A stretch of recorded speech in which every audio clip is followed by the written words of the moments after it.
అబ్బా ఈ ఎండలో గంచి కొడుతున్నాయి.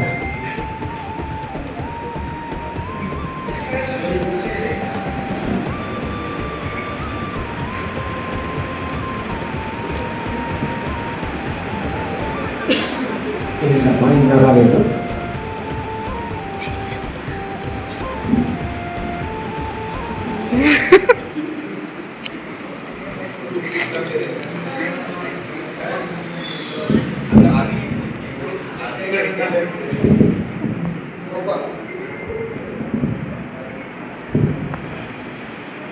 యో ఏందయ్యా అట్ట చూస్తున్నావు?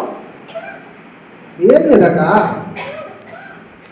మాకు నిన్న పాస్టర్ సారు ఒక వాక్యం చెప్పింది.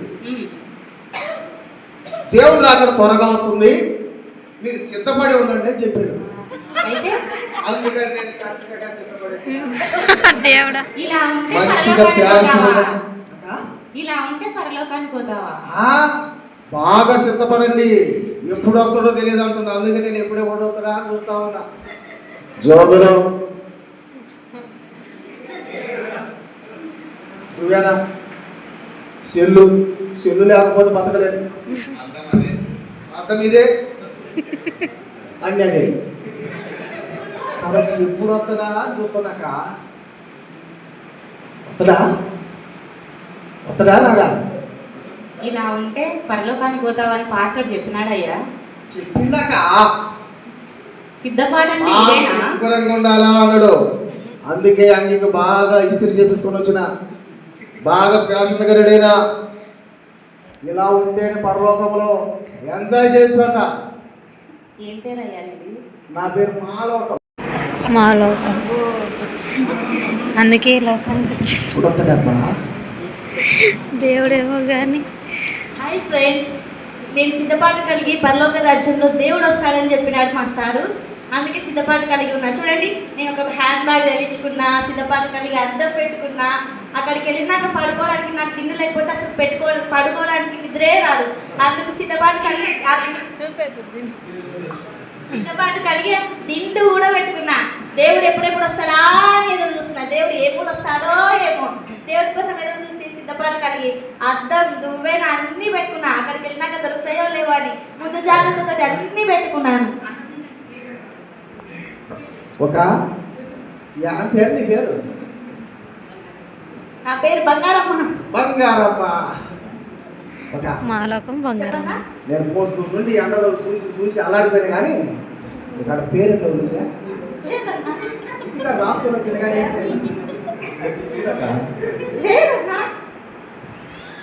ఏం చేసుకుంటా ఒక మేకప్ తీసి లోపల ఏమన్నాయి? అన్ని తెచ్చుకున్నా. దేవుడు సిద్ధపాటు కలిగి ఉన్నాడని రమ్మని చెప్పినాడని. లేదన్నా అంటే లేదన్నా పోలేదన్నా. అదే సార్ నాకు పైకి వెళ్ళినాక దేవుడు సిద్ధపాటు కలగమన్నాడని అన్ని ముందు జాగ్రత్త తెచ్చుకున్నాను. తెచ్చుకోకూడదా అన్న? అంత కట్టడానికి పేరుకి అల్లాడిపోతుంది.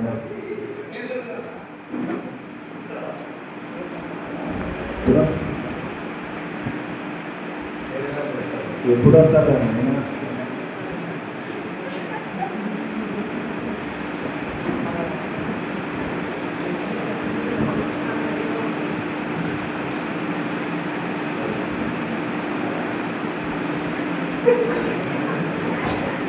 అబ్బే అన్న, మనమే అనుకుంటే మనమే సిద్ధపాటు కలిగి ఇంత చక్కగా రెడీ వస్తే ఆమె చూడు ఎట్టుందో.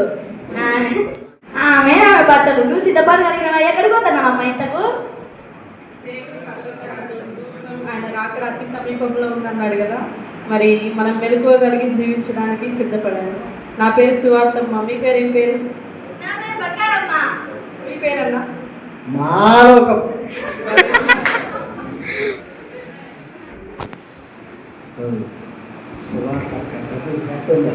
శుభ్రత లేదు, పాలు లేదు, మాసిన గుడ్డలు, వాసన అతను. ఏమి సిద్ధపాటు కలిగిందట? ఏం సిద్ధపాటు కలిగి ఉన్నావు స్వార్థమ్మ? మేము చూడు సెల్ ఫోన్ తెచ్చుకున్నా, మద్దతు తెచ్చుకున్నా, నిద్ర రాదని దిండు కూడా తెచ్చుకున్నా. నువ్వేం తెచ్చుకున్నావు సిద్ధపాటు కాడికి? అన్నవి మాలకమన్నా చూడు ఏం తెచ్చుకోలేదా? మా అత్తకి ఏం లేదు, మండి లేదు, మండి సిగ్గు తప్పింది. ఒక చెప్పండి. ఇంతకు బ్యాగులో ఇంకేమన్నా మేకప్ కిట్టేనా ఏమన్నా తీసుకుంటారా ఏమన్నా ఉన్నాయా? అన్ని తెచ్చుకుంటే పైన దేవుడు పోయినాక మనకి ఏం పెడతాడో ముందుగా ఆగలేస్తుంది. తెచ్చినవా? తెచ్చినాడన్నా. ఇయ్యాల తిందాము. లేదన్నా నీకు ఇస్తే అన్ని తినేసి అన్ని అయిపోతావు. అన్నిటికి ఇస్తున్నారేనే. సరే సరే సరే.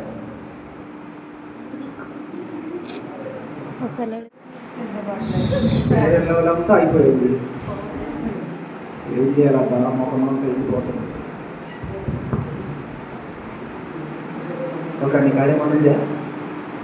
లేదన్నా.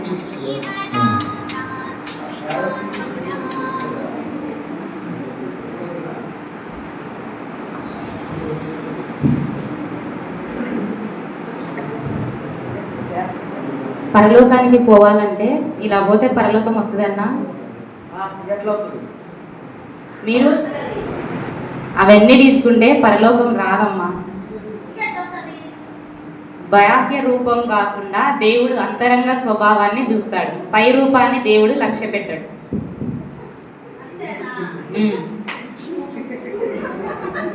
పై రూపాన్ని దేవుడు లక్ష్య పెట్టాడన్నా. అంతరంగ స్వభావం దీనత్వం కలిగి ఉందా లేదా అని చూస్తాడు. శరీరం కాదన్నా, అంతరంగం. లోపల పని నేను కూడా వేసుకొని వచ్చిన. హృదయం అంతరంగం అంటే ఏంటక్క? నీ ఆత్మ. ఆత్మ.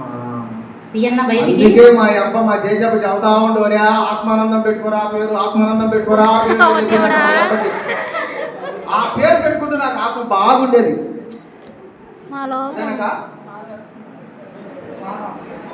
హృదయ శుద్ధి గలవారు ధన్యులు. హృదయ శుద్ధి గలవారా? సరే సరే. ఇంకా పరలోకానికి మీరు వెళ్ళారు. ఎట్లక్క?